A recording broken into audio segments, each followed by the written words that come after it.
الذي هدانا لهذا وما كنا لنهتدي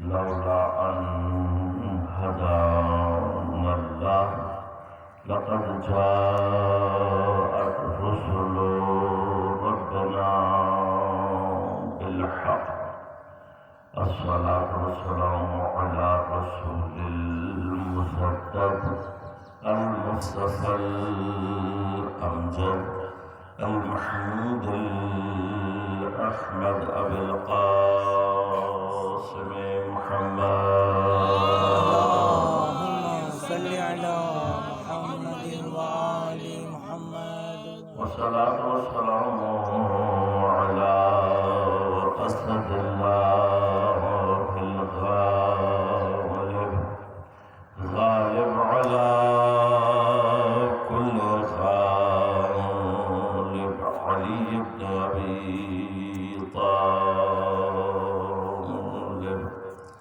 والصلاة والسلام على سيدة المعصومة المظلومة الطاهرة البتول بسعة الرسول فاطمة الزهراء السيدة نساء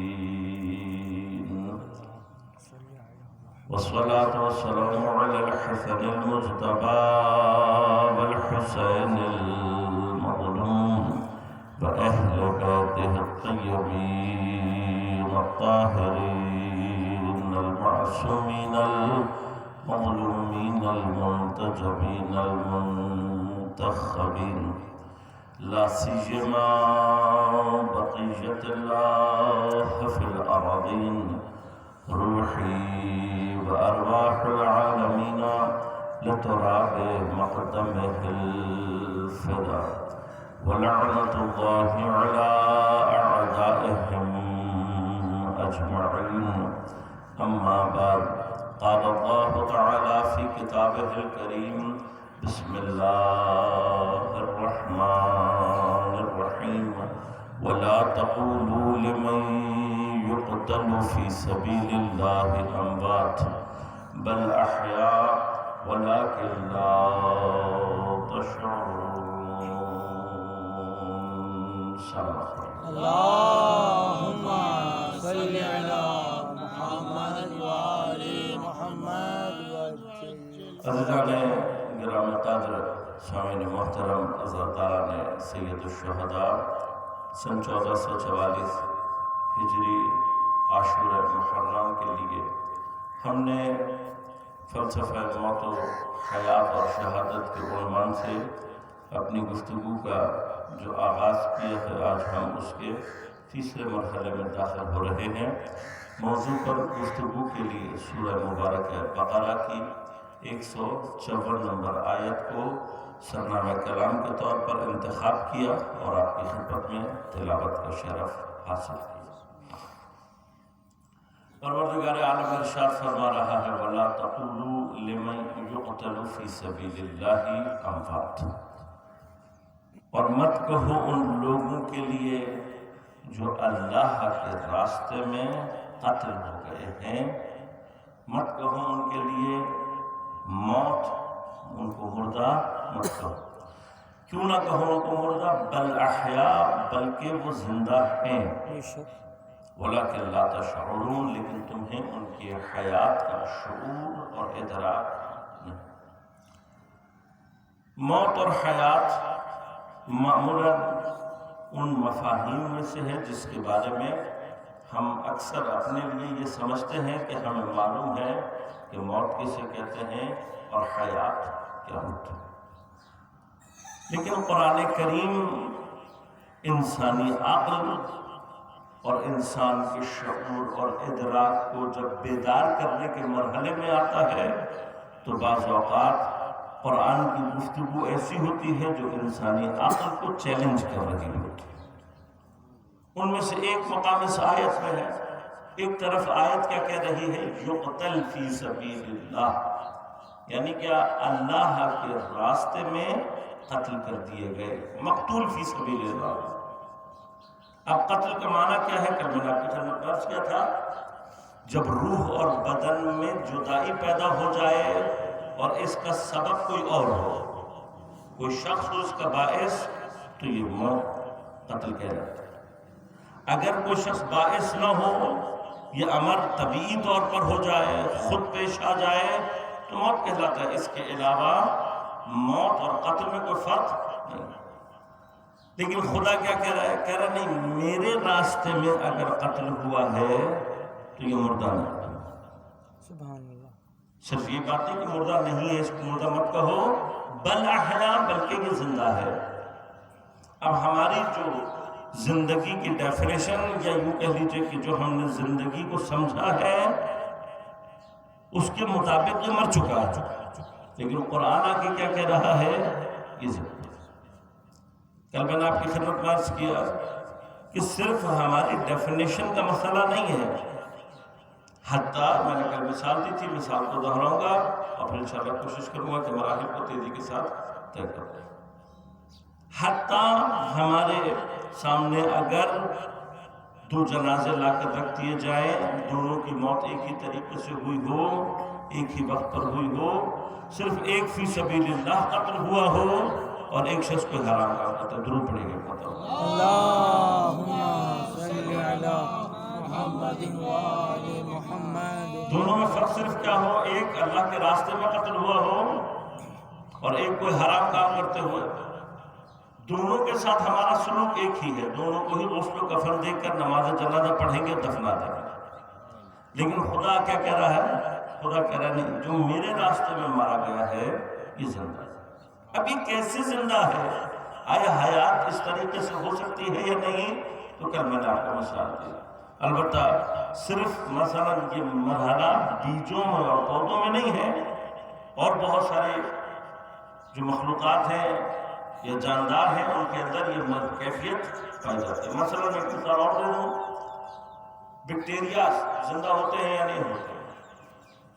بیکٹیریا زندہ ہوتا ہے تو ہی بعض اوقات کوئی بیماری انسان کو، لیکن انہی میں سے مثلا ایک بیکٹیریا ہے جو کہ یسٹ کہلاتا ہے، جس کے ذریعے سے آپ خمیر تیار کرتے ہیں۔ اب بازار میں جا کر جو چیز آپ لے کر آتے ہیں وہ کہلاتا ہے یسٹ پاؤڈر۔ اب میں سائنس پڑھے ہوئے تمام بچوں سے اگر یہ سوال کروں کہ یہ بتاؤ کہ جو پاؤڈر جس کو کہا جاتا ہے یہ لیونگ تھنگس کی پراپرٹی کہلاتی ہے یا نان لیونگ تھنگس کی، تو یقیناً سب مل کر یہ کہیں گے کہ اس کا تعلق نان لیونگ سے ہے، لیونگ تھنگس پاؤڈر کی شکل میں نہیں پایا جاتا۔ بس یہ جو آپ یسٹ کا پاؤڈر لے کر آ رہے ہیں، اب میں سائنسدانوں سے پوچھتا ہوں کہ اس کو میں زندہ حساب کروں یا مردہ، جاندار میں حساب کروں یا بے جان میں؟ اس لیے کہ اگر آپ اس کو بے جان کہہ رہے ہیں تو جیسے ہی ہم اس کو مثلا تھوڑا سا دودھ میں ڈالیں گے، یہ تھوڑی سی دیر میں اس دودھ کو دہی میں تبدیل کر کے اپنی حیات کا ثبوت پیش کر دے گا۔ اسی کو آپ نے اگر آٹے میں ڈال دیا تو کچھ دیر کے بعد یہ آپ کے آٹے کو خمیر میں تبدیل کر کے اپنی حیات کا ثبوت دے دے گا۔ تو اب سوال صرف یہ ہے کہ جب تک یہ اس پاؤڈر فارم میں ہے، اسی طرح سے وائرس جب تک باڈی سے باہر ہوتا ہے کرسٹل فارم میں ہوتا ہے۔ کرسٹل کی فارم میں ہونا یہ لیونگ تھنگس کی خاصیت ہے یا نان لیونگ کی؟ جاندار کی صفت ہے یا بے جان کی؟ سب کہیں گے بے جان کی۔ سوال یہ پیدا ہوتا ہے اس کو زندہ حساب کرو یا مردہ؟ جیسے ہی یہ وائرس بدن میں داخل ہوگا، اور آپ نے دیکھا بھی کرونا کا جو سلسلہ جاری تھا کہ کس قدر خوف اس سے پھیلا ہوا تھا زمانے میں، کہ اگر کہیں یہ بدن کے اندر داخل ہو گیا تو خود انسان کی حیات جو ہے خطرے میں۔ لہذا کل جو آپ کی خدمت میں نے مراحل پیش کیے تھے، سائنس کم از کم ان مراحل کا قائل ہے، اور انہی مرحلوں میں سے بعض مراحل ایسے ہیں کہ جس میں ایک ایسا فیز موجود ہے کہ شے کے اندر حیات ہے لیکن ہم اسے درک نہیں کر سکتے۔ کل میں نے آپ کی خدمت میں بیج کی مثال دی، جس کو اصطلاح میں وائبلٹی کہتے ہیں۔ جب تک بیج وائبل ہے، زندہ ہے، لیکن آیا بیج سانس لیتا ہے؟ نہیں لیتا۔ آیا بیج غذا کو جذب کرتا ہے؟ نہیں کرتا۔ آیا بیج کے اندر کوئی حرکت ہوتی ہے؟ نہیں ہوتی۔ آیا بیج کے اندر کوئی گروتھ ہوتی ہے؟ کوئی رشد و نمو پایا جاتا ہے؟ نہیں ہوتا۔ آیا بیج تولید مثل کرتا؟ نہیں کرتا۔ یعنی کوئی بھی صفت جانداروں کی بیج سے ظاہر نہیں ہوتی۔ اب اگر مثال میں نے آپ کو دی کہ گندم کا دانہ 2 سال تک زندہ رہتا ہے، اور میں آپ کے سامنے ایک 1.5 سال پرانا بیج اور ایک 2.5 سال پرانا بیج لا کر رکھوں، تو اب ہم ٹیکنیکلی جانتے ہیں کہ ان میں سے جو 1.5 سال پرانا بیج ہے وہ زندہ ہے اور 2.5 سال پرانا بیج مردہ ہے۔ لیکن اگر یہ دونوں بیج مکس ہو جائے اور پھر میں دنیا کے کسی سائنٹسٹ کے پاس رکھوں، تو دنیا کی کوئی لیبارٹری ایسی نہیں ہے کہ جو فرق کر کے بتا سکے کہ ان میں سے زندہ بیج کون سا ہے اور مردہ بیج کون سا ہے۔ وہ نہیں بتا سکتا۔ تو کل میں نے آپ کی خدمت میں عرض کیا تھا کہ جب انسان کی حیثیت یہ ہے کہ وہ 2 بیجوں میں جن میں سے ایک کے اوپر اس کو یقین ہے کہ زندہ ہے، یہ فرق کر کے نہیں بتا سکتا کہ کون سا بیج زندہ ہے کون سا مردہ ہے، تو 2 جنازوں میں کیسے فرق کر کے بتا سکتا ہے کون سا زندہ ہے اور کون سا؟ سبحان اللہ۔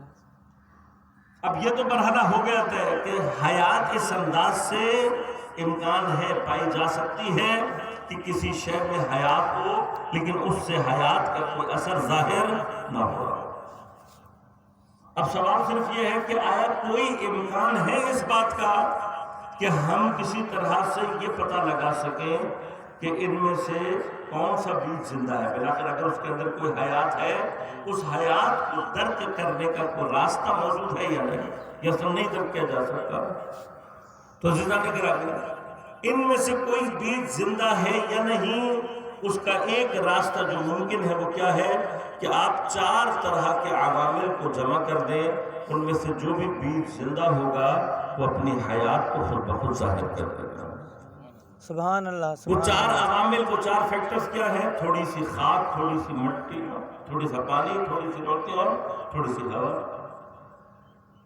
پانی، مٹی، ہوا اور روشنی، یہ 4 فیکٹرز ہیں۔ ان کو آپ جیسے ہی جمع کریں گے، یعنی کیا کریں گے؟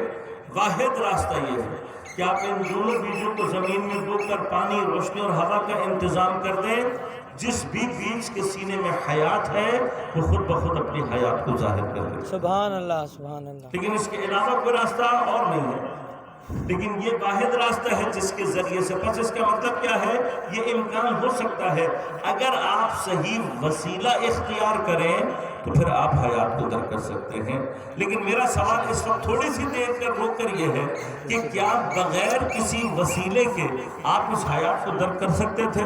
نہیں کر سکتے تھے۔ تو اب سوال صرف اتنا سا ہے کہ جب انسان کی حیثیت یہ ہے کہ وہ مخلوقات کی حیات کے ایک مرحلے کو بغیر کسی وسیلے کے درک نہیں کر سکتا، تو خالق کائنات کو بغیر وسیلے کے کیسے درک کر سکتا ہے؟ سبحان اللہ، سبحان اللہ، سبحان اللہ۔ اب مرحلہ صرف اتنا سا ہے کہ جس چیز کو درک کرنا ہے اس کے لیے جو وسیلہ درکار ہے وہ ویسا ہی ہو اور اس سے مناسبت رکھتا ہو جیسی وہ شے ہے۔ لہذا اگر گندم کا مسئلہ ہے تو وسیلہ اللہم صلی علی محمد وآل محمد وعجل فرج اللہم صلی علی محمد وآل محمد جو چیز ضروری ہے وہ یہ ہے کہ جو وسیلہ اختیار کیا جا رہا ہے وہ مناسبت رکھتا ہو، اور انشاءاللہ خدمت میں آپ کی عرض کروں گا۔ مرحلہ یہ ہے کہ یہ بیج کے اندر جو حیات ہے اسے درک کیا جا سکتا ہے لیکن مناسب وسیلہ انسان کے پاس موجود ہو۔ اب سوال صرف یہ ہے کہ آیا یہ لوگ جو کہ اللہ کے راستے میں قتل ہو گئے، کہ جن کو اصطلاح فقہی میں شہید کہا جاتا ہے، دین کی اصطلاح میں جن کو شہید کہا جاتا ہے، آیا امکان ہے کہ انسان ان کی حیات کو درک کر سکے؟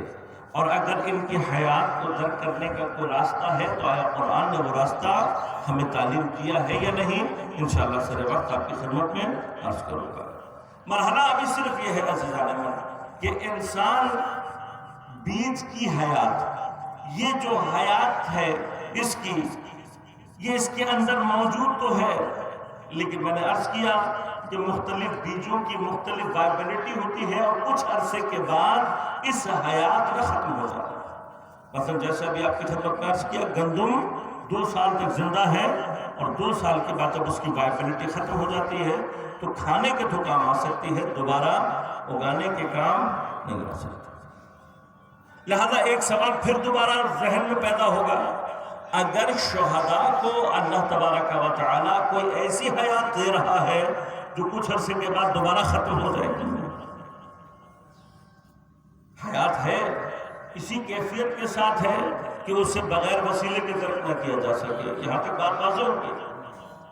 مان لیا ہم نے کہ ہاں کوئی ایسی حیات شہداء ہے کے پاس ہے کہ جو ان کے بدن سے ظاہر نہیں ہو رہی ہوتی، لیکن ہے ایک حیات جسے وہ انٹرٹین کر رہے ہیں، لیکن اگر یہ حیات بھی کچھ سالوں کے بعد ختم ہو جائے، 50 سال کے بعد، 100 سال کے بعد، 200 سال کے بعد، 1000 سال کے بعد، تو بالآخر دوبارہ ان کے اوپر ایک نون موت طاری ہو جائے گی، پھر ہم وہیں کھڑے ہوں گے جہاں پر بات شروع ہوئی تھی۔ تو آیا امکان ہے اس بات کا کہ یہ جو حیات ہے اس کی کیفیت ابدی ہو جائے، دائمی ہو جائے؟ ممکن ہے یا نہیں؟ تو اتفاقاً قرآن نے اس بات کا جواب دیا اور اس کا تعلق گندم کی ہی دانے سے۔ واقعات تقریباً آپ کے ذہن میں موجود ہوں گے، میں صرف مقام عرض کروں گا اور تیزی سے آپ کے لیے مطالب کو پیش کر کے انشاءاللہ اور محمد والے محمد بلند ترین سلوہ محمد وآل محمد۔ وائبلٹی کو بڑھایا جا سکتا ہے یا نہیں؟ یہ جو حیات اس کے اندر موجود ہے اس کو دائمی کیا جا سکتا ہے یا نہیں؟ اس کو طولانی کیا جا سکتا ہے یا نہیں؟ جب ہم نے سائنسدانوں سے پوچھا، باٹنی کے جو ایکسپرٹس ہیں ان سے سوال کیا کہ بھئی یہ چیز ممکن ہے یا نہیں، تو انہوں نے جواب یہ دیا، انہوں نے کہا کہ آغا صاحب مرحلہ یہ ہے کہ یہ باٹنی کے اندر اس وقت ایک اہم ترین سوال کے طور پر موجود ہے۔ سائنٹسٹ اس پر کوشش کر رہے ہیں کہ کسی طرح سے جو بیجوں کی وائبلٹی اس کو بڑھایا جا سکے۔ میں نے پوچھا تو کس حد تک کامیابی ہوئی؟ کہا صاحب بڑی جدید ترین لیبارٹریز بنا کر اور بڑے کنٹرولڈ انوائرمنٹ کے باوجود اب ہم کچھ مہینوں سے زیادہ وائبلٹی کو بڑھا نہیں سکتے۔ میں نے کہا اور اگر میں آپ سے یہ کہوں کہ قرآن نے ایک ایسا راستہ بتایا ہے کہ جس میں گندم کی وائبلٹی کئی سال تک بڑھ سکتی ہے، تو سب سے پہلا ان کا سوال کیا تھا؟ کہا کہ آقا کیا قرآن ایسے مسائل کو بیان کرتا ہے؟ اس لیے کہ ہم نے ایک فہم جو بنا لیا ہے وہ کیا ہے کہ قرآن کا تعلق دین اور دینیات سے ہے، دنیا سے، سائنس سے، ان چیزوں سے، ترقی سے سائنس کا کوئی تعلق ہے۔ جبکہ قرآن کا دعویٰ کیا ہے کہ قرآن تبیانا لکل شیء ہے۔ اب مسئلہ صرف یہ ہے کہ اگر کچھ جاننا چاہتے ہو، مرحلہ ہے انشاءاللہ کبھی تفصیل سے بھی آپ کی خدمت میں عرض کروں گا کہ اگر جاننا چاہتے ہو تو قرآن سے سوال مت کرو۔ تعجب کی بات ہے، کہہ رہا ہوں کہ تبیانا لکل شیء ہے، لیکن اگر نہیں جانتے ہو تو قرآن سے سوال مت کرو۔ قرآن نے کہیں یہ نہیں کہا کہ اگر تم نہیں جانتے آؤ مجھ سے سوال کرو، میں تمہیں بتاؤں گا کہ کیا کرنا ہے۔ قرآن نے راستہ کیا دکھایا؟ قرآن نے کہا نہیں میرے پاس مت آنا، اگر نہیں جانتے ہو میرے اہل سے جا کر سوال کرنا۔ سبحان اللہ، سبحان اللہ۔ فَاسْأَلُوا أَهْلَ الذِّكْرِ إِن كُنتُمْ لَا تَعْلَمُونَ، اگر جاننے والے نہیں، میں تمہیں جواب نہیں دوں گا۔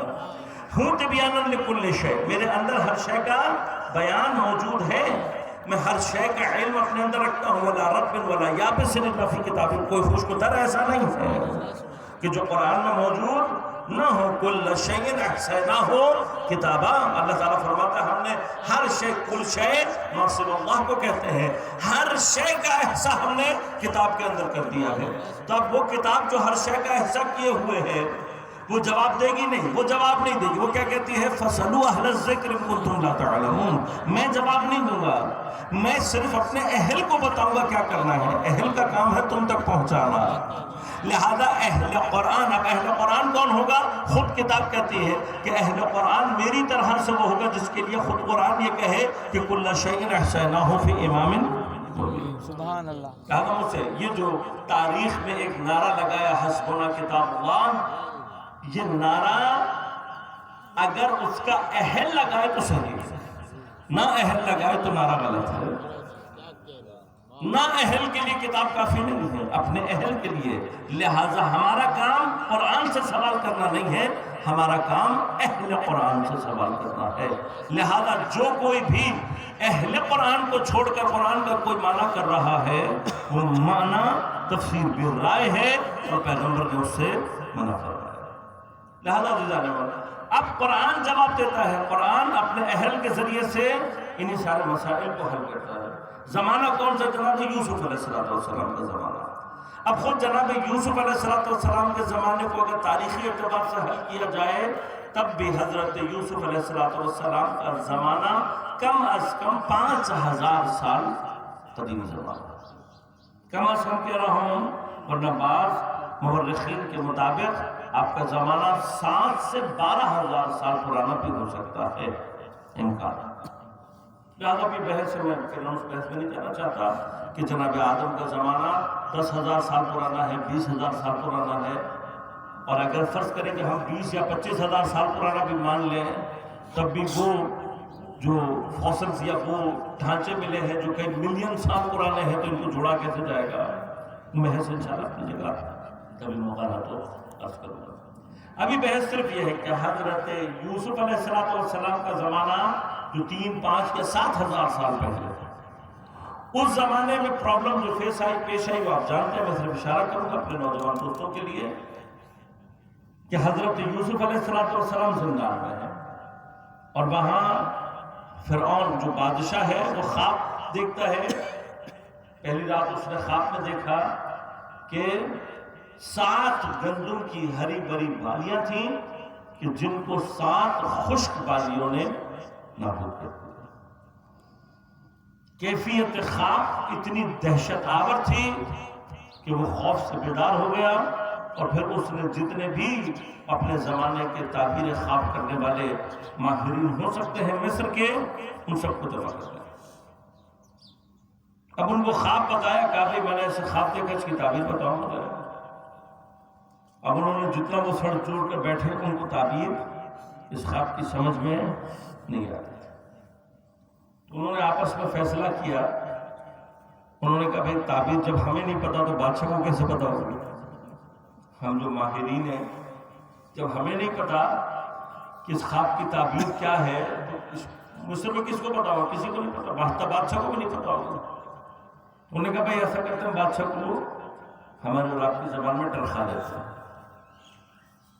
لہذا انہوں نے مل کر بادشاہ کی خدمت میں کیا، کہا جا کر کہ قبلہ لگتا ہے آپ نے کھانا جو ہے وہ زیادہ کھا لیا ہوگا اور جلد وہاں اور سو بھی گئے ہوں گے، شاید آپ نے نیند بھی آپ کو صحیح نہیں آئی ہوگی، ہمارے اصطلاح میں آج کل کی پیٹ میں گیس ویس ہو گئی ہوگی، تو جو آپ نے دیکھا ہے وہ خواب آپ نہیں ہے، یہ گیس کے اثر سے ایسے اٹھ پٹانگ قسم کی چیزیں انسان کے ذہن میں آتی رہتی۔ لہذا ایک جملہ کہہ رہا ہوں، محفوظ کیجیے گا۔ اگر دین پہنچانے والے خیانت پر اتر آئے تو کہاں سے کہاں چلی جاتی ہے بات۔ لہذا خدا نے اپنا نظام پہنچانے کے لیے جس ذریعے کو انتخاب کیا ہے وہ ذریعہ معصوم، کہ معصوم ہوگا تو کبھی بھی گمراہی کی طرف لے کر نہیں جائے۔ اب اگلے دن کیا ہوا؟ خدا خدا ہے، اگلے دن پروردگار نے ایک ایسی حالت طاری کی کہ خواب دیکھا، کیفیت خواب یعنی اس میں سے کچھ چیزیں اللہ نے تبدیل کر دی۔ آج خواب میں دیکھا کہ 7 موٹی تازی گائے ہیں اور 7 نہایتی لاغر گایوں نے ان کو نگل کے نابود کر دیا۔ پھر جو خواب کی کیفیت تھی وہ ایسی تھی کہ وہ دہشت سے بیدار ہوا، اور بیدار ہونے کے بعد اب بادشاہ ہے، کم از کم اتنی عقل تو رکھتا ہے، اس کو یہ اندازہ ہو گیا کہ کل جو میں نے خواب دیکھا تھا اور آج جو خواب دیکھا ہے اس کے اندر مماثلت ہے۔ لہذا اس بات کی طرف متوجہ ہو گیا کہ یہ سارے مل کر مجھے انہوں نے ڈرایا۔ سب کو اس نے احضار کر دیا اور کہا کہ کل جو تم نے میرے ساتھ کیا تھا، آج میں نے کھانا بھی کم کھایا ہے، سونے کے سارے آداب بھی بجا لایا ہوں، بس آج اگر تم نے یہ کہا نا کہ یہ مجھے ایسے ہی بیکار سے خواب تھا تو تم سب کی گردنیں اڑا دیتا. آج مجھے تعبیر چاہیے. اب یہاں تلوار سر پہ لٹک رہی ہے لیکن سمجھ میں نہیں آ رہا کیا ہوگا. اور یہی سارا وسیلہ یا ذریعہ قرار دیا اللہ تبارک و تعالیٰ نے کہ حضرت یوسف علیہ السلام کے زندان کے ساتھیوں میں سے ایک ساتھی کہ جب 7 سال پہلے کچھ سال پہلے وہ حضرت یوسف کے ساتھ زندان میں تھا، اس نے خواب دیکھا اور حضرت یوسف نے اس کو خواب کی صحیح تعبیر کر کے بتائی. اسے یاد آیا کئی سال پہلے زندان میں ایک شخص تھا اور مجھ سے وعدہ بھی کر کے آیا تھا، میں بھول گیا. لیکن اب اس کو یہ یاد آ گیا کہ زندان میں کوئی ایسا تھا اور اسی سلسلے کو اللہ نے وسیلہ بنایا. اب غور کیجیے گا، ایک جملہ یہاں پر بھی کہتا ہوں. وہ آدمی یعنی ذہن میں واقعات ہوں گے آپ کے کہ جب حضرت یوسف ابتدائی طور پر زندان میں تھے 2 بندوں کو ڈالا گیا. انہوں نے خواب دیکھا. ایک نے خواب دیکھا کہ میں بہت دہشت گرد کوئی بہت خطرناک سا بادشاہ ہے اور میں اس کے لیے انگوروں میں سے رس نکال کر اس کو پلا رہا ہوں. دوسرے نے خواب میں دیکھا کہ میں نے تشت سر پہ رکھا ہوا ہے اور اس میں روٹیاں ہیں جو پرندے روٹیاں کر کھا رہے ہیں. اب اس نے جو روٹیاں تقسیم کر رہا تھا سمجھا کہ میں کو بڑا اچھا نیک کام انجام دے رہا ہوں خواب میں، تو میرا خواب اچھا ہو گیا. اس نے کہا میں نے بڑا دہشتناک قسم کا خواب دیکھا ہے، تو خدا نخواستہ میرا خواب اس کی تعبیر صحیح. حضرت یوسف سے انہوں نے رابطہ کیا. حضرت یوسف سے جب رابطہ کیا تو حضرت نے کہا کہ اس سے پہلے کہ میں تمہیں تعبیر خواب بتاؤں، کہ جب تعبیر بتاؤں گا تو تم یقین نہیں کرو گے. تمہیں کوئی ایسا کام کرتا ہوں، کوئی ایسی چیز کرتا ہوں کہ تمہیں یقین آ جائے کہ جو میں بتاؤں گا وہ صحیح ہوگا. انہوں نے کہا یہ تو بہت اچھی بات ہے، کیا بتائیں گے آپ؟ آپ نے کہا میں تمہیں یہ بتا دیتا ہوں کہ آج کھانے میں کیا آئے گا. اب جو زندان میں پڑے ہوئے لوگ تھے ان کا عام طور پر ذہن کیا ہوتا ہے، وہ کہتے ہیں بھائی زندان میں ہے، کوئی سڑی ہوئی سی دال ہوگی، کوئی ایسی ہی عجیب سی روٹیاں ہوں گی چلی ہوئی. تو انہوں نے کہا کیا بتاؤ گے کھانے کے بارے میں؟ کہ آج تمہیں تلی ہوئی مچھلی آئی تھی کھانے میں اور بہترین روغنی نان اس کے ساتھ ہوں گے، کھجورے بھی ہوں گے. تم ہنس کر مذاق اڑانے لگے کہ زندان ہے کہ پکنک کے لیے آئے ہوئے ہیں، زندان میں یہ تلی ہوئی مچھلی، یہ روغنی نان، یہ کھجورے کہاں ملیں گی؟ لیکن کچھ دیر کے بعد انہوں نے دیکھا کہ حضرت یوسف نے جو خبر دی تھی بعین ہی ویسا کھانا. اب اس کی وجوہات کیا ہو، اس پر بحث نہیں کرنا چاہتا، لیکن ایک مرحلے کے روک رہا ہوں کہ نبی کو نبی کہا کیوں جاتا ہے. نبی کا لفظ نبا سے نکلا ہے جس کا معنی ہے خبر دینا. سبحان اللہ سبحان اور اللہ. نبی کے کاموں میں سے کام کیا ہے کہ نبی ان چیزوں کی خبر دیتا ہے جو ہمارے دائرہ ادراک اور شعور سے خارج ہے. نہ ہم خدا کو درک کر سکتے ہیں اپنی عقل سے، نہ ہم وحی کو درک کر سکتے ہیں، نہ ہم فرشتے کو درک کر سکتے ہیں، نہ ہم جنت کو دیکھ سکتے ہیں، نہ ہم جہنم کو دیکھ سکتے ہیں، نہ ہم قیامت کو. اب نبی آ کر جب یہ خبریں دیتا ہے تو انسانی عقل اس کی بات کو آسانی سے تسلیم نہیں کر سکتی. دیکھیں خدا کے وجود کے اوپر بہت سارے ادلہ انسان عقلی طور پر قائم کر سکتا ہے، لیکن یہ کہ جنت ہے نہیں ہے، فرشتے ہیں نہیں ہیں، وہی کا کوئی سلسلہ ہے نہیں ہے، اور بہت سارے مفاہیم ایسے ہیں کہ جن کو انسانی عقل نہیں تسلیم کر سکتی. لہذا مومن کی علامات میں سے ایک علامت کیا کہی قرآن نے، یؤمنون بالغیب. مومن وہ ہوتا ہے جو غیب پر ایمان لاتا ہے. یہ ایمان بالغیب سے کیا مراد ہے؟ اس جہاں پر غیب سے وہ غیب مراد ہے جسے انسانی عقل درک نہیں کر سکتی. ایسا ہمارے دسترس نہیں ہے، ہمارے اندر صلاحیت ہی نہیں ہے کہ ہم فرشتے کو درک کر سکیں، ہمارے اندر صلاحیت ہی نہیں ہے کہ ہم وحی کو درک کر سکیں، لیکن ہم نبی کے کہنے پر ایمان لے آتے ہیں. کیوں؟ نبی اسی لیے اللہ تبارک و تعالیٰ نے تمام انبیاء کو ایک جو خاصیت عطا کی تھی وہ یہ تھی کہ وہ فیوچر کے جو واقعات تھے ان کو پریڈکٹ کر کے بتاتے تھے اور دقیق بتاتے تھے. اب یہ پریڈکشنز ہیں یا فورکاسٹ یا پروفیسی نہیں ہے، یہ نبوت ہے. باقی تمام آپ کو چاہے پریڈکشن ہو، پریڈکشن کا ایک خاص طریقہ ہے. جنہوں نے اسٹیٹسٹکس پڑھی ہوئی ہے، پروبیبلٹی پڑھی ہوئی ہے، وہ اس تمام تجربوں کو جانتے ہیں کہ پریڈکشنز کیسے کی جاتی ہیں. پروفیسی لوگ کہتے ہیں کہ جی ایک سینس ہے جو انسان میں ڈیولپ ہو جاتی ہے، لیکن یہ کام جو نبی کرتا ہے وہ نہ پروفیسی ہوتی ہے نہ پریڈکشن ہوتی ہے، بلکہ علم الہی کا ایک مرحلہ ہے جو خدا اپنے معصوم بندوں کو عطا کرتا ہے، اور وہ دقیق خبر دیتے ہیں کہ ایسا ہوگا اور ویسا ہوتا ہے۔ جب انسان یہ دیکھتے ہیں کہ کوئی ایسا ہے کہ جو فیوچر کو صحیح، بالکل صحیح اور دقیق بتا رہا ہے، تو پھر ان کی عقل اس کی تمام باتوں کو صحیح قبول کرنے کے لیے آمادہ ہو جاتی ہے۔ یہ ایک مرحلہ ہے کہ جو پروردگار معصومین کے ذریعے سے انسانی عقل کو طے کراتا ہے، تاکہ پھر وہ اس کے ذریعے سے ان مطالب کو ان پر ایمان لا سکے جو ان کی عقل درک اور اس کو سمجھ نہیں سکتے۔ لہذا اب حضرت یوسف نے جب یہ بات کہی اور یہ سچ ہو گئی، تھوڑی ہی دیر میں سچ ثابت ہو گئی، تو اب ان کے ذہن آمادہ تھے اس بات کے لیے جو حضرت یوسف بتائیں کہ وہ صحیح کیوں ہوگا۔ حضرت نے کہا کہ تم جس نے یہ دیکھا کہ میں سر پر اپنے روٹیے لیے ہوا ہوں اور سمجھ رہا ہے کہ میرا خواب اچھا ہے، تیرے خواب کی تعبیر یہ ہے کہ ٹھیک 3 دن بعد تجھے پھانسی دے دی جائے گی اور تجھے اتنی دیر کے لیے لٹکایا جائے گا کہ پرندے آ کر تیری کھوپڑی سے تیرا مغز کھا جائے گا۔ اور تو نے جو دیکھا کہ ایک دہشتناک بادشاہ ہے اور اس کو تو انگور کا رس پلا رہا ہے، ٹھیک 3 دن کے بعد تو دوبارہ اپنے عہدے پر فائز ہو جائے گا۔ ٹھیک 3 دن کے بعد یہ دونوں جو تعبیرات تھیں وہ صحیح ثابت ہو گئی۔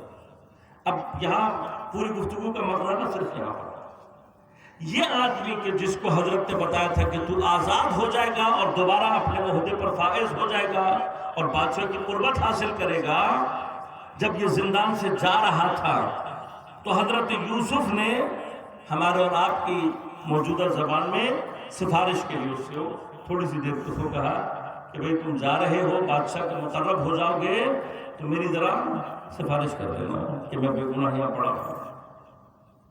اور یہ کہتے ہی یعنی یہ جملہ ادا کیا حضرت یوسف نے اور ایک مرتبہ متوجہ ہو گئے کہ اگر مجھے آزادی نصیب ہونی ہے، اگر مجھے آزادی ملنی ہے تو آزادی عطا کرنے والا خدا ہے، اس نے عطا کرنی ہے، لہذا مجھے اس سے رابطہ کرنا چاہیے، دعا وہ اس کا کام ہے۔ لہذا فوراً متوجہ ہو کر آپ نے فوراً توبہ کرنا شروع کی اور اتنی شدت کے ساتھ گریہ کیا، کئی دنوں تک حضرت یوسف علیہ السلام نے سجدے میں پڑے رہے، نہ کچھ کھایا نہ پیا، اور شدت کے ساتھ گریہ کرتے رہے کہ بالآخر کچھ دنوں کے بعد وحی نازل ہوئی، فرشتہ آیا اور اس نے کہا کہ اے حضرت یوسف، اگر آپ اس غلطی کی طرف متوجہ ہو کر توبہ نہ کرتے آپ سے نبوت واپس لے جاتی۔ مقام کیا ہے؟ مقام غور کی جگہ 7 سال کے بعد پروردگار حضرت یوسف کو آزادی کس سے دلا رہا ہے؟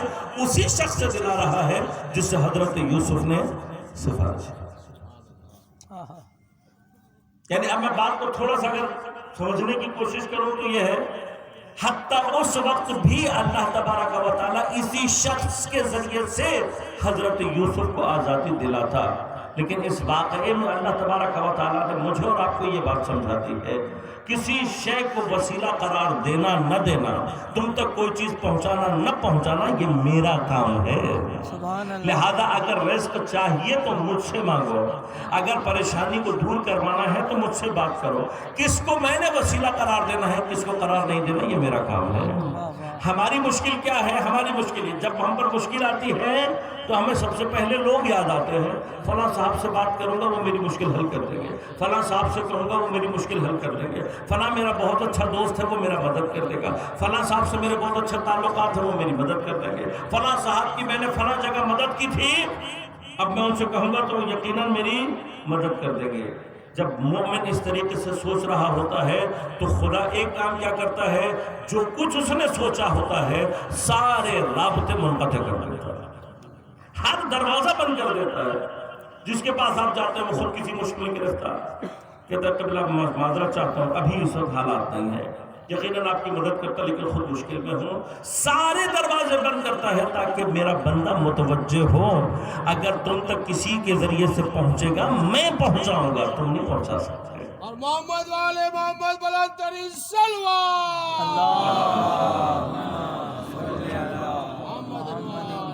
لہذا علماء فرماتے ہیں کہ توحید اور شرک میں بالکل برابر فرق ہے۔ لہذا جب بھی کسی مشکل میں گرفتار ہو، کوئی مسئلہ ہو، سب سے پہلے خدا سے رجوع کرے، پہلے خدا کے حضور میں پہنچے۔ کس وسیلے کے ذریعے سے خدا نے پہنچانا ہے یہ اس کا کام ہے۔ اور اگر کوئی وسیلہ خدا کسی کو قرار دے تو علماء فرماتے ہیں کہ کہنا اور شکریہ کا طریقہ یہ ہے، یہ مت کہیں کہ آپ نے مجھے ہلاکت سے بچا لیا، آپ نے مجھے پریشانی سے بچا لیا، آپ نہ ہوتے تو میں یہ ہو جاتا، آپ نہ ہوتے تو میں یہ کر دیتا۔ نہیں، یہ توحید کے منافی ہے۔ اگر شکریہ ادا کرنا ہے تو اس انداز سے کریں کہ خدا کا شکر ہے کہ اس نے آپ کے ذریعے سے میری مدد کی ہے، سبحان اللہ، اس نے آپ کو وسیلہ قرار دیا اور میری مدد کی ہے۔ اب وسیلہ وہی شخص ہے، خدا اس مقام پر لا کر اسی کو روک رہا ہے۔ بلا دیا خدا، 7 سال تک بھولا، یا حضرت یوسف 7 سال تک زندان میں پڑے رہے۔ اب 7 سال کے بعد خدا اسی شخص کو وسیلہ بنا رہا ہے۔ وہی آگے جا کر بادشاہ سے کہتا ہے کہ میں جانتا ہوں زندان میں کوئی شخص موجود ہے۔ جب حضرت یوسف سے رابطہ ہوا تو آپ نے بتا دیا، آپ نے کہا کہ بادشاہ کے خواب کی تعبیر یہ ہے کہ اس کی مملکت میں 7 سال فراوانی نعمت کے ہوں گے، اتنی زمین میں زرخیزی ہوگی، اتنی بارشیں ہوں گی کہ جہاں جو دانہ اگاؤ گے اگ جائے گا۔ لیکن اس کے بعد 7 سال اتنا شدید قحط ہوگا کہ پھر کوشش کے باوجود بھی زمین سے تم دانہ اگا نہیں سکتے۔ یہ تعبیر جب بادشاہ کے پاس پہنچی تو وہ فوراً متوجہ ہو گیا کہ ہاں، سب سے زیادہ عقل کے نزدیک جو تعبیر ہو سکتی ہے وہ یہ۔ اب میں تفصیلات میں نہیں جانا چاہتا، لیکن آخرکار اس نے کہا کہ بھائی جس نے یہ تعبیر بتائی ہے اب اس سے حل بھی پوچھ لو تو کہ کیا کرے، اس قحط سے جو 7 سال میں آنے والا ہے شدید، اس کا علاج کیا ہے؟ تو پھر آ کے حضرت یوسف سے پوچھا کہ بھائی کیا کرے؟ حضرت نے کہا کوئی مسئلہ نہیں ہے، پہلے 7 سال اتنا زیادہ اگاؤ کہ اگلے 7 سال کے لیے محفوظ کر سکو، 7 سال محنت کرو، اگا کر رکھو، پھر 7 سال قحط کے استعمال کرتے رہنا۔ اب جب یہ تجویز حضرت یوسف نے پیش کی تو ہر ایک نے کہا بالکل عقل کے عین مطابق ہے، اور اگر ابھی سے پلاننگ کی جائے اور پہلے 7 سالوں میں اتنا اگا لیا جائے، فرض کرو کہ اگر قحط نہیں بھی آئے تب بھی کوئی نقصان تو نہیں، لیکن اگر آ گیا تو تدبیر کی بھی ہوگی، بچہ ہی ہے۔ لہذا عقل کا تقاضا کیا تھا؟ اس پر عمل کیا جائے۔ اب سب نے احسن بارک اللہ کہہ دیا، لیکن جو کسان طبقہ تھا وہ اس زمانے میں بھی متوجہ تھا، لہذا اس نے فوراً آ کر حضرت کی خدمت میں سوال کیا۔ انہوں نے کہا جو قبلہ بہترین حل آپ نے دیا، ایک پرابلم ہے، وہ کیا ہے؟ کہ ہم گندم جمع تو کر لیں گے، آپ نے کہا جی 7 سال تک دانہ دوبارہ زمین میں اتنا شدید قحط ہو جائے گا، نہیں ہوگے گا۔ اب 7 سال کے بعد جب ہم دوبارہ گندم اگانا چاہیں گے تو گندم کا دانہ تو 2 سال میں مر جاتا ہے، 7 سال کے بعد دوبارہ اگانے کے لیے گندم کہاں سے لائیں گے؟ تو پھر وہیں سے جہاں پر بات ختم ہوئی تھی 7 سال پہلے نہیں، 7 سال بعد دوبارہ وہی مسئلہ ہوگا، اور دوبارہ اگانے کے لیے جب گندم نہیں ہوگی تو پھر ہم ہلاکت کے اسی مرحلے پر کھڑے بھی ہوں گے۔ اب اور کیجیے گا، اشکال بالکل وارد ہے، لیکن نہ ٹیکنالوجی ہے، نہ سائنٹسٹ اس نے ترقی کر چکے ہیں، جہاں انسان کی سرحد ختم ہوتی ہے خدا بتاتا ہے کہ میری سرحد کہاں سے شروع ہوتی ہے۔ سبحان اللہ۔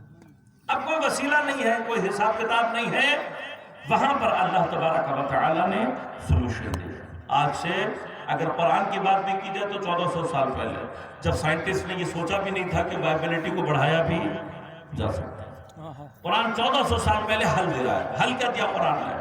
قرآن نے کہا ان سے کہو اے نبی، ان سے کہہ دو پریشان نہ ہو، یہ جو کچھ بھی کاشت کریں گے، کیا کریں؟ کاشت کرنے کے بعد کیا ہوتا ہے؟ دانوں کو اس کا جو بھٹا ہوتا ہے اس سے جدا کیا جاتا ہے، چھٹائی کی جاتی ہے۔ کہ یہ جو کچھ بھی کاٹیں گے ان سے کہو فَذَرُوهُ فِي سُنبُلِهِ، جو کچھ بھی یہ کاٹیں ان سے کہو کہ اس کو اس کے سنبل میں رہنے دو، وہ جو اس کا بھٹا ہوتا ہے، جو اس کا چھلی، آپ جو بھی لفظ استعمال کریں اس کے لیے، اس کی جو سنبل ہے، اس کا جو خوشہ ہے، اس کے اندر اس دانے کو رہنے دو، اسے جدا نہ کرے، کاٹ لیں لیکن چھٹائی نہ کرے۔ یہ حل قرآن نے آج سے 1400 سال پہلے بتایا۔ میں ایک صاحب کو جانتا ہوں، وہ اسی طرح میں نے کہیں بیان کیا یہ مطلب، تو مجلس کے بعد آ کر کہہ لیں آغا صاحب میں نے پرسنلی یہ کام کر کے دیکھا ہے، 10 سال تک میں نے گندم کو اس کے خوشے میں رکھا اور 10 سال کے بعد نکال کر جب میں نے گندم بوئی تو اس میں سے دانہ نکل آیا۔ سبحان اللہ سبحان اللہ۔ 7 سال کا تجربہ اس زمانے میں ہوا، 10 سال کا تجربہ ایک صاحب نے مجھے آ کر بتا دیا، اس سے آگے بات کو بڑھا دو۔ انشاءاللہ کبھی موقع رہا احرام مصر کے حوالے سے گفتگو آپ کی خدمت میں پیش کروں گا۔ میری اپنی تحقیق کے مطابق جو میں نے تھوڑی بہت کی ہے ریسرچ، میرا تحقیق کا نتیجہ یہ کہتا ہے کہ احرام مصر حضرت یوسف کے دور میں اور حضرت یوسف کے کہنے پر ہی بنے ہوں گے۔ اس کے ادلہ انشاءاللہ اور بحث کبھی سر وقت رہی تو آپ کی خدمت میں خرچ کروں گا۔ لیکن احرام مصر کے حوالے سے کتاب پڑھ رہا تھا تو اسی کتاب کے اندر یہ بات بھی میں نے پڑھی کہ جب احرام مصر کی جو تحقیق ہو رہی تھی، اس کو ڈسکور کیا جا رہا تھا، تو اس کے ایک کمرے سے لوگوں کو گندم کی اسی طرح سے کچھ بالیاں ملی، کٹی ہوئی گندم رکھی ہوئی تھی، دانے اپنے سنبل کے اندر موجود تھے۔ اب سائنٹسٹ نے اس کو بڑے احتیاط سے اٹھا کے لیبارٹری میں پہنچایا۔ جب تحقیق کی گئی تو پتہ لگا کہ کم از کم 2 سے 2500 سال پرانی گندم ہے۔ 2 سے 2500 سال۔ اب ہو سکتا ہے بعض بچے مجھ سے سوال کریں کہ 2 سے 2500 سال میں تو اس کو خاک ہو جانا چاہیے، تو اشارتاً آپ سے بات کر رہا ہوں کہ پیرامڈ کی جو شکل ہے، فارم ہے، اگر پیرامڈ صحیح بنا ہوا ہو اور اس کی ڈائریکشنز بالکل صحیح ہوں تو پیرامڈ کے اندر ایک کیفیت یہ طاری ہوتی ہے کہ جتنے بھی بیکٹیریل ایفیکٹ ہیں وہ زیرو ہو جاتا ہے۔ لہذا خود پیرامڈ کی شکل ایسی ہے جو چیزوں کو سڑنے نہیں دیتی۔ جب بیکٹیریل ایفیکٹ زیرو ہو جاتا ہے تو چیزیں سڑتی نہیں۔ لہذا مصریوں کے اندر جو ممیفیکیشن کا ایک سلسلہ ہے، ممیفائی جو کرتے ہیں لوگوں کو، اپنے بادشاہوں کو ان کے جنازے خشک کرتے ہیں، اس کا اصل تجربہ اور اصل کیفیت ان کو پیرامڈ شکل کے اندر ملی ہے۔ یعنی کوئی جانور اس میں جا کر مر گیا، انہوں نے جا کر دیکھا کہ یہ اتنے عرصے سے مرا ہوا جانور یہ سڑا نہیں ہے، خشک ہو گیا۔ تو وہاں سے ان کو یہ آئیڈیا ملا اور اس کے بعد انہوں نے اپنے بادشاہوں کے جو بدن تھے ان کو خشک کرنا شروع کیا اور اس کو پیرامڈ میں ہی رکھتے تھے۔ پھر بعد میں ڈسکوری ہوئی، بعد میں ان کو پتہ لگا کہ اس کو پریزرو کرنے کے لیے شہد بھی استعمال کیا جا سکتا ہے، لہذا خشک بدن کے اوپر شہد لگا کر اس کو محفوظ کرنے کے سلسلے کو بڑھایا گیا کہ آپ اس کے بعد ایک دفعہ خشک ہو جائے تو اس کے بعد آپ اس کو شہد لگا کر اگر پریزرو کر دیں گے تو جب تک وہ شہد میں رہے گا دوبارہ سڑے گا نہیں۔ موضوع گفتگو الگ ہے، کبھی موقع رہا تو تفصیلات اس کا، لیکن میری تحقیق یہ کہتی ہے کہ یہ سنبھالے کرا۔ اب جب انہوں نے 2500 سال پرانی گندم دیکھی تو بڑا تعجب کیا کہ 2500 سال سے گندم پڑی ہوئی۔ ان میں سے ایک سائنٹسٹ نے کہا ان کو کہ اس کے کچھ دانے نکال کر بو کر دیکھتے ہیں کہ اس میں سے دوبارہ گندم نکلے گی یا نہیں۔ تو جو اس کے ساتھی تھے انہوں نے کہا بھائی کیسے ہو سکتا ہے، گندم تو 2 سال میں اس کی وائبلٹی ختم ہو جاتی ہے، اس سے دانہ نہیں ہوتا۔ اس نے کہا تجربہ کرنے میں کیا حرج ہے۔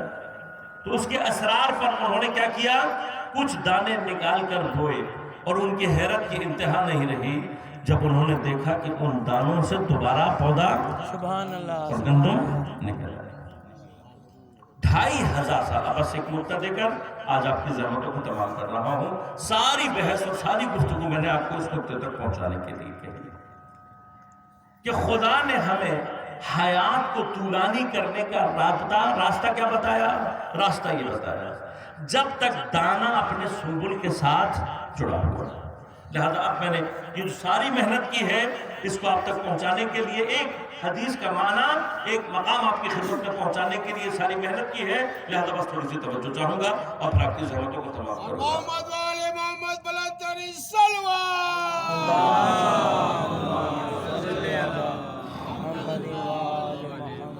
بس توجہ کیجیے گا، سائنس کے اعتبار سے جو سائنس ہمیں بتاتی ہے اور ٹیکنیکلی صحیح بھی ہے، جیسے ہی آپ نے گندم کا دانہ، گندم کا پودا کاٹا، کاشت کرنے کے لیے آپ نے گندم کا پودا جیسے کاٹا، جیسے ہی آپ نے کاٹا گندم کا دانہ، گندم کیا ہو جاتی ہے، وہ پودا مر جاتا ہے۔ ایسے ہی ہے نا، تو آپ پتا جیسے توڑیں گے، ایک مرتبہ آپ نے پتا توڑ دیا تو اب یہ مر گیا، اس کو دوبارہ زندہ نہیں کیا جا سکتا۔ کسی درخت کے تنے کو اگر آپ نے توڑ دیا، شاخ کو توڑ دیا، الگ کر دیا، اب وہ مر گئی، اب اس کو دوبارہ زندہ نہیں کیا جا سکتا۔ اسی طرح سے ایک مرتبہ آپ نے گندم کا پودا کاٹا، ماتا مر گیا، ایسے ہی گندم کا دانہ جیسے ہی آپ نے گندم کو کاٹا، گندم ماتا مر گئی، لیکن جب تک اس دانے کا رابطہ اپنے سنبل سے ہے، اس رابطے کی وجہ سے وہ دانہ زندہ ہے۔ 7 سال تک رابطہ رہے گا، 7 سال تک زندہ، 10 سال تک رابطہ رہے گا، 10 سال تک زندہ، 2500 سال تک رہے گا۔ بس اصل کیا ہے، دانہ مرنے کے باوجود بھی جب تک اپنے سنبل سے رابطے میں رہے گا، اس کے ساتھ جڑا رہے گا، تب تک زندہ رہے گا۔ مرنے کے بعد جیسے آپ نے پودا کاٹا، ماتا مر گیا، لیکن جب تک دانے سے جڑا ہوا ہے، مرا نہیں ہے بلکہ زندہ ہے، ایسا ہی ہے نا، زندہ ہے۔ آپ نکال کر اس کو بوئیں گے تو پودا نکل آئے گا۔ بس اب غور کیجئے گا، میں لفظ کو تھوڑا سا بدل رہا ہوں، صرف توجہ کیجئے گا۔ آپ نے پودا کاٹا، ماتا مر گیا، لیکن جب تک دانہ متمسک ہے اپنے سنبل سے، جب تک یہ تمسک باقی ہے، دانہ زندہ ہے۔ لہذا اب میں پروردگار سے ایک شاگرد ہونے کی حیثیت سے سوال کر سکتا ہوں یا نہیں؟ پروردگار، ہم بھی تیری بارگاہ کے شاگردوں میں سے ہے۔ تو نے کائنات گندم کے لیے تو نہیں بنایا، تو نے اشرف المخلوقات انسانوں کو بتایا، اکرم المخلوقات انسانوں کو بنایا، احسن تقویم انسانوں کو، کائنات انسانوں کے لیے خلق کی ہے۔ تو اگر گندم کے لیے تو نے کوئی سنبل ایسا بنایا ہوا ہے، گندم کی دائمی حیات کا ایسا راستہ بنایا ہے کہ اگر پودے کو کاٹ دو مر جاتا ہے، لیکن دانہ جب تک اپنے سنبل سے تمسک میں رہتا ہے، مرتا نہیں ہے، زندہ رہتا ہے، تو کیا انسانوں کی کسی دائمی حیات کا کوئی راستہ ایسا ہے کہ انسان مرنے کے باوجود بھی ہمیشہ کے لیے زندہ رہ جائے؟ تو اب خدا نے مجھے جواب دینے کے لیے پیغمبر کے دروازے پر بھیج دیا۔ ہم نے جا کر پیغمبر کے دروازے پر آواز لگا کر کہا، یا رسول اللہ، آپ زمین پر اللہ کے نمائندے ہیں، آپ ہمیں بتائیے انسان کی اس طرح کی دائمی حیات کوئی سنبل ہمارے لیے بھی ایسا ہے کہ ہم اس سے تمسک میں رہیں تو زندہ رہیں؟ تو مجھے اس بات کا جواب پیغمبر نے یہ کہہ کر دیا کہ غور سے سنا، غور کیجئے گا، جیسے ہی آپ نے پودا کاٹا، ماتا مر گیا، لیکن جب تک دانہ اپنے سنبل سے تمسک میں رہا، مرا نہیں بلکہ زندہ رہا۔ بالکل اسی لہن میں پیغمبر نے مجھے پلٹ کر جواب دے کر کہا، غور سے سنو، من ماتا علی حب آل محمد، سبحان اللہ، سبحان اللہ، سبحان اللہ، ماتا شہیدہ، جو بھی مر گیا لیکن سنبل کیا ہے حیات دائمی کا؟ محمد و آل محمد علیہ السلام کی محبت ہے۔ جو کوئی بھی اس سنبل سے اپنے آپ کو تمسک میں رہے گا، مر جائے گا تب بھی مرے گا نہیں بلکہ ماتا شہیدہ، شہید ہو کر ابداً زندہ ہو جائے گا۔ یا علی، یا علی،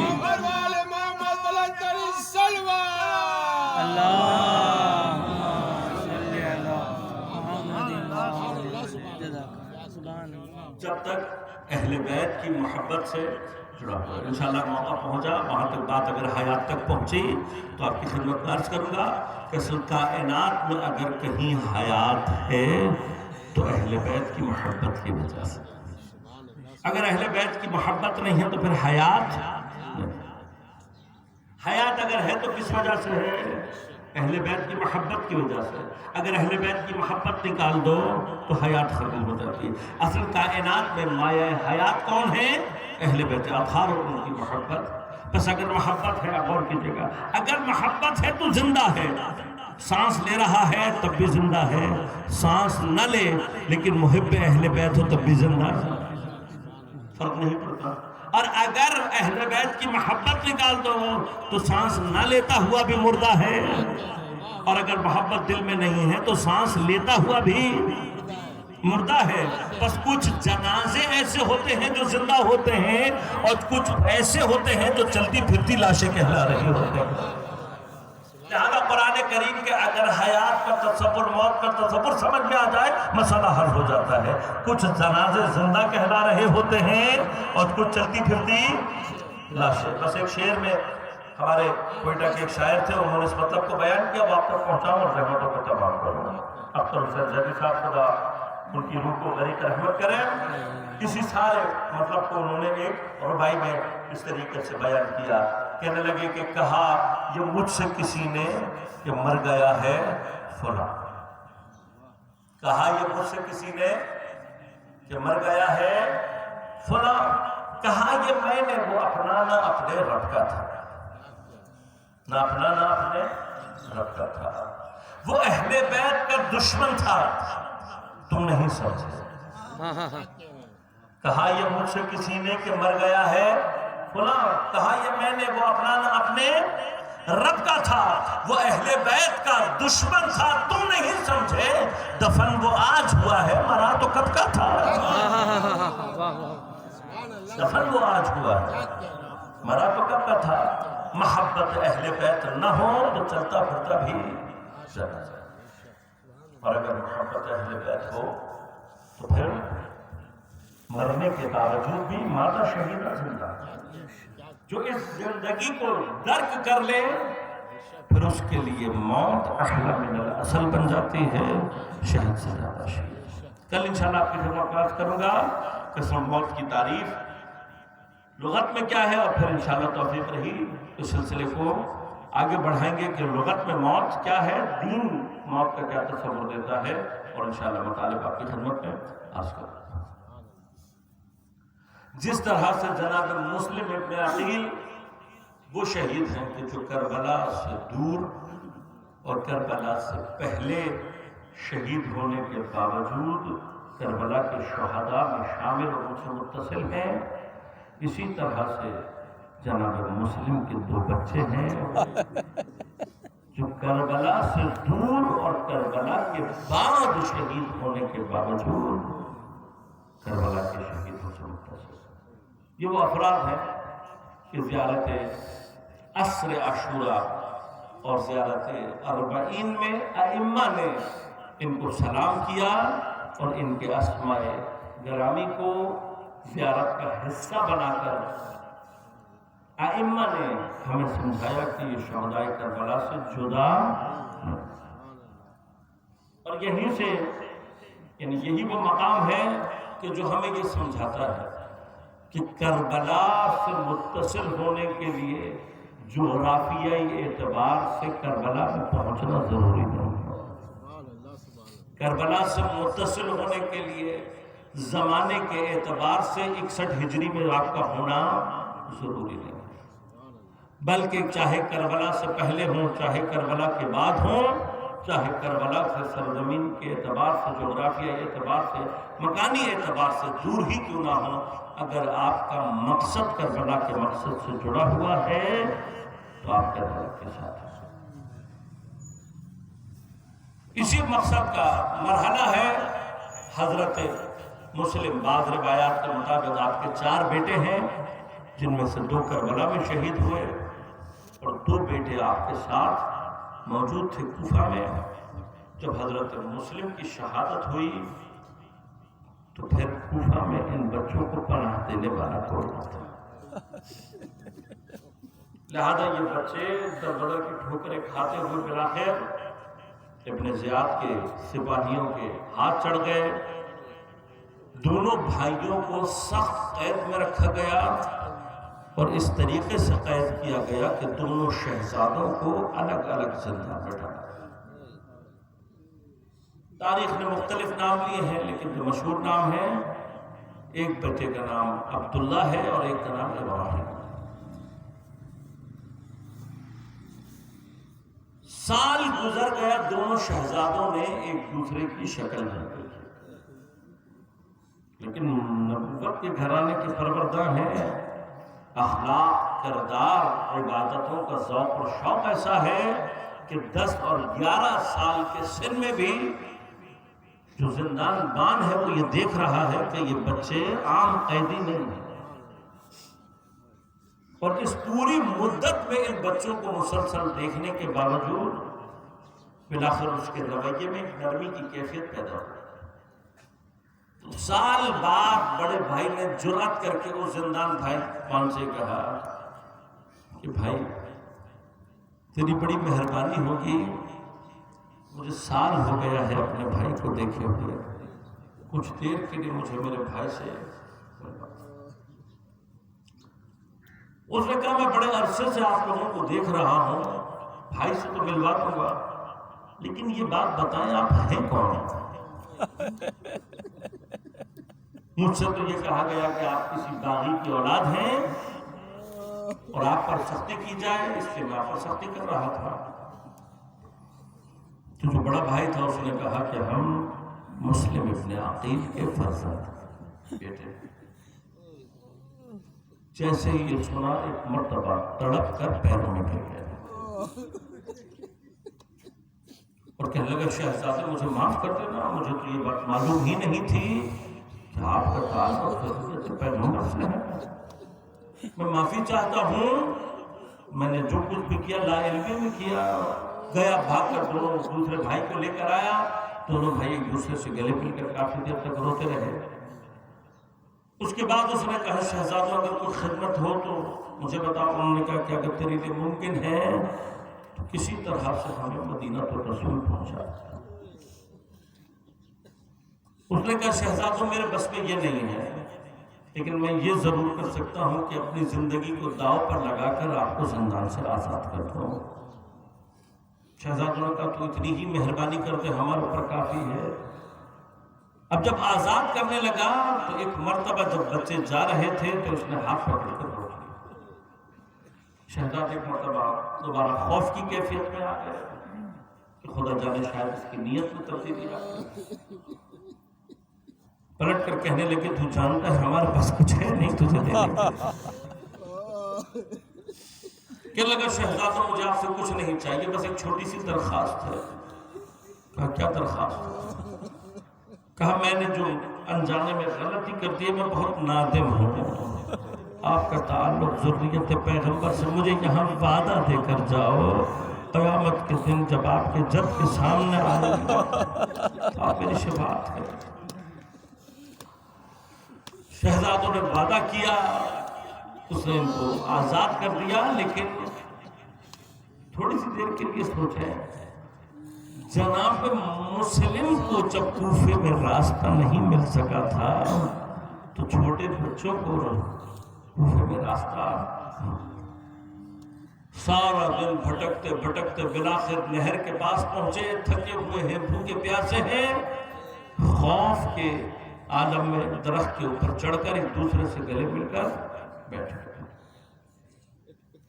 اور صبح یہاں پر حارث نامی شخص کی کنیز آئی پانی بھرنے کے لیے۔ جب اس نے پانی کے اندر دیکھا تو دیکھا کہ عکس میں دو چاند سے چہرے نظر آ رہے۔ عزیزان مولانا اتنے خوبصورت تھے جناب مسلم ابن عقیل کے بچے کہ تاریخ لکھتی ہے کہ جب ان شہزادوں کے سر عبید اللہ ابن زیاد جیسے ملعون شخص کے سامنے پیش کیے گئے، ان شہزادوں کی معصومیت اور خوبصورتی کو دیکھ کر 3 مرتبہ اپنی جگہ سے اٹھا ہے، 3 مرتبہ اپنی جگہ پر بیٹھا ہے، اور اس جیسا شقی انسان تڑپ کر یہ کہنے لگا تجھے ان بچوں پر رحم نہیں آیا۔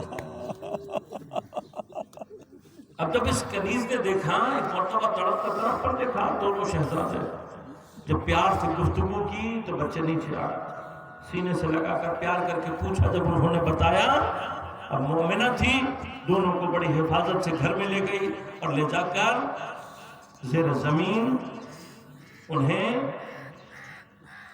بیسمنٹ میں کسی جگہ پر لے جا کر چھپا دیا اور کہا دیکھو آواز نہ نکالنا، میرا مالک دشمن اہل بیت ہے۔ تھوڑا سا کھانا لا کے دیا، جب بچوں کو تھوڑا سا آرام نصیب ہو کچھ دیر کے لیے آنکھ لگ گئی اور خواب میں دیکھا کہ پیغمبر اکرم تشریف لائے ہیں، مولائے کائنات ہیں، بابا جناب مسلم ابن عقیل بھی موجود ہیں اور فرما رہے ہیں کہ بچوں تمہاری اور ہماری جدائی ختم ہونے والی۔ دونوں شہزادے خواب سے چونکے اور ایک دوسرے کو خواب بیان کر کے ایک دوسرے سے گلے مل کر رونے لگے۔ بس اس صدا کا بلند ہونا تھا۔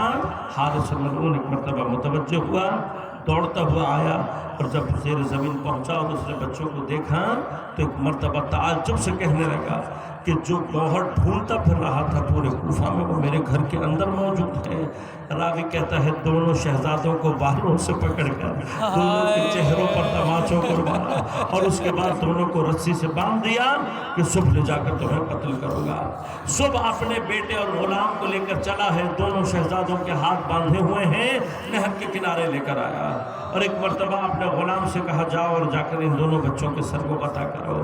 حبشی غلام جب پہنچا تو شہزادوں نے کہا کس قدر تم مشابہ ہے ہمارے جد جناب پیغمبر کے غلام جناب بلال سے۔ یہ سنت ہے۔ ایک مرتبہ کہنے لگا تم پیغمبر کی ذریت ہو؟ کہا ہم مسلم ابن عقیل کے بچے ہیں۔ تلوار کو پھینکا، نہر میں کودا اور طے کر کے اس طرف چلا گیا دوسرے کنارے، یہ آوازیں دیتا رہا، واپس نہیں آیا۔ اپنے بیٹے کو بھیجا، جب بیٹا پہنچا تو بچوں نے پھر ایک مرتبہ ہمت کر کے کہا کس قدر تم مشابہ ہے ہمارے بھائی جناب علی اکبر سے، کس قدر تیری جوانی کو دیکھ کر ہمیں اپنے بھائی علی اکبر کی جوانی یاد آتی ہے۔ کہا علی اکبر سے تمہارا کیا تعلق ہے؟ کہا ہم علی اکبر کے بھائی ہیں، مسلم ابن عقیل کے بچے ہیں۔ کہا نہیں میں تم ذریت پیغمبر ہو، میں قتل نہیں کر سکتا۔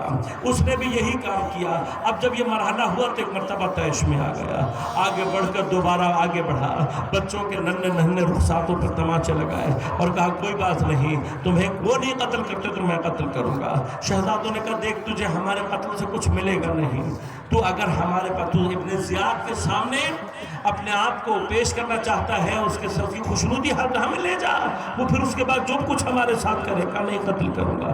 کہ اگر تجھے پیسوں کی طلب ہے لے جا کر ہمیں بازار میں بیچ دینا، ہم چپ رہیں گے، کسی سے کچھ نہیں کہیں گے، تجھے اچھی قیمت مل جائے گی۔ کہا نہیں میں تمہیں قتل کروں گا۔ اب جب شہزادوں نے دیکھا کہ یہ قتل کے اوپر آمادہ ہے اور کسی طریقے سے نہیں مانے گا، نبوت کے گھرانے کے بچے ہیں، ایک مرتبہ کہا بس اگر تو واقعا قتل کرنا ہمیں چاہتا ہے اتنی فرصت دے دے کہ ہم 2 رکعت نماز پڑھیں۔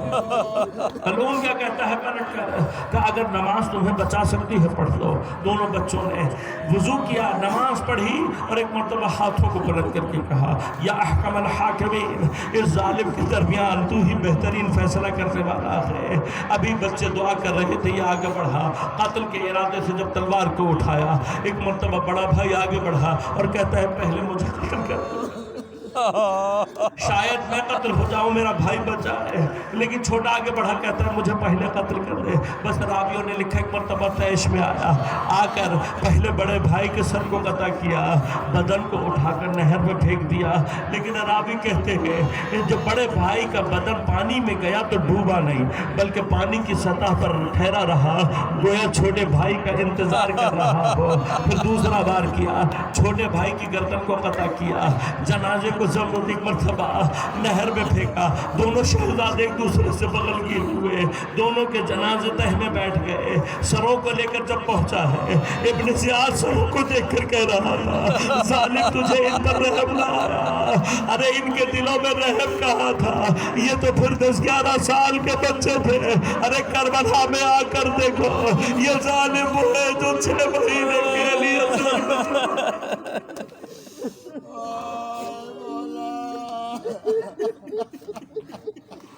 ألا ولعنة الله على القوم الظالمين وسيعلم الذين ظلموا أي منقلب ينقلبون۔